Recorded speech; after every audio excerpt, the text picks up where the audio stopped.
For someone who doesn't know a lot about the Philippines and the Philippine connection with basketball, I would describe the Philippines to them as the country where everyone, whether or not they actively play the game, whether or not they even consider themselves a fan, has a connection to the game and knows more about basketball than they'll often admit to when you first meet them. It's the country where basketball means the most to people in their lives. No matter what you do, you can't avoid it. Hi, my name is Rafe Bartholomew. I am the author of Pacific Rims, a nonfiction book about the role and history of basketball in Philippine society. The history of how basketball arrived in the Philippines, it goes back more than 100 years. It was initially an import of U.S. colonial rule in the Philippines. So as early as 1910, there were nationwide school tournaments in basketball. And in 1911, you see basketball show up in the official public school physical education handbooks for the entire country. By 1924, the country was playing in international competitions, and fast forward almost 20 years, in 1954, at the World Championships of Basketball, now known as the FIBA World Cup, the Philippines won a bronze medal, which is the only time an Asian nation has ever medaled at a worldwide basketball event. And so by the time you reach the late part of the 20th century, when the rest of the world starts to catch up in the sport of basketball, there was already a almost 70-year history of the love of the game in the Philippines, generations in, that you couldn't undo just because some other countries with more financial resources and more height started playing basketball and doing better in the World Cup. The game was already in people's blood in a way, and it remains that way to this day. Why basketball? Of all the options, of all the different sports, if you think of the climate in the Philippines, the two seasons are hot season and rainy season. And as something that developed as a spectator sport, it was a lot easier and more comfortable to sit in an indoor basketball gym compared to sitting out under the sun during the hot season or sitting out in the rain. Basketball had an early advantage as a spectator sport. You can play it at any class, any level. You'll see Filipinos playing in bare feet, in chanelas. You'll find the game played on any type of surface. Filipinos make the most out of the resources they have. It's a sport that doesn't require a lot of equipment, so anybody can really play it. It's a language in and of itself. You don't need to speak any language specifically. You just kind of understand how to play basketball. So it crosses languages, it crosses cultures.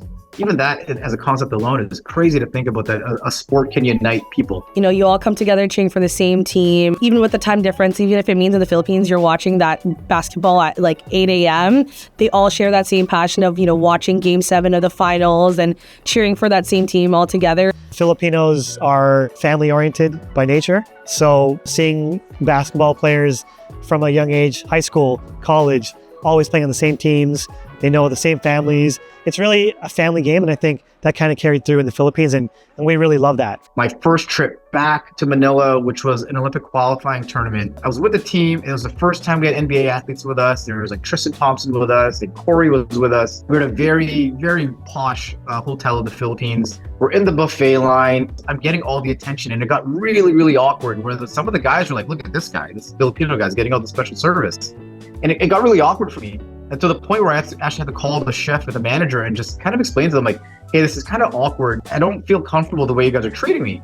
And she stopped me and said, no, you don't understand. And she said to me, like, the fact that I was there in the Philippines, the child of immigrants from the Philippines, to come back and show the people what you can become. Honestly, I broke down.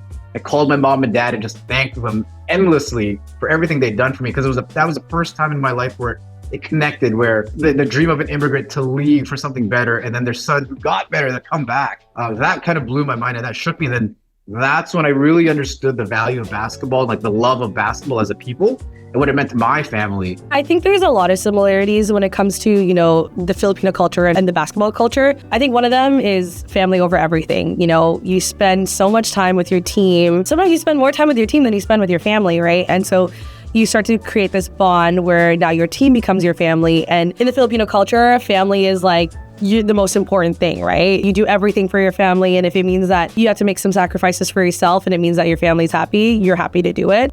And I think it goes the same way for being a part of a basketball team. My basketball role model is obviously my father.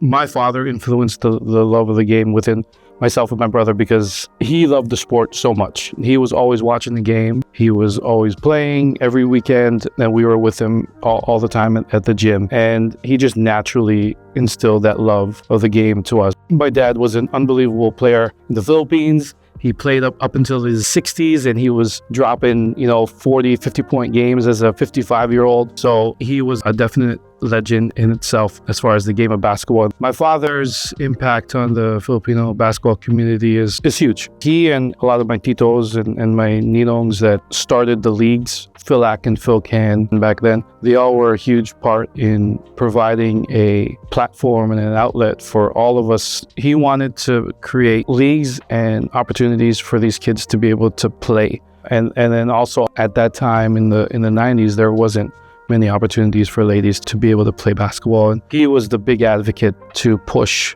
for not only the ladies, but the youth to be able to have a place to play. Since then, it's been history. The foundation that had been laid, and now there's so many leagues across the city. It all started with that first group of Philac and Philcan pioneers that kind of laid the groundwork. It was never about, competition and winning. It was just about providing a space for kids and ladies to learn and fall in love with the game of basketball.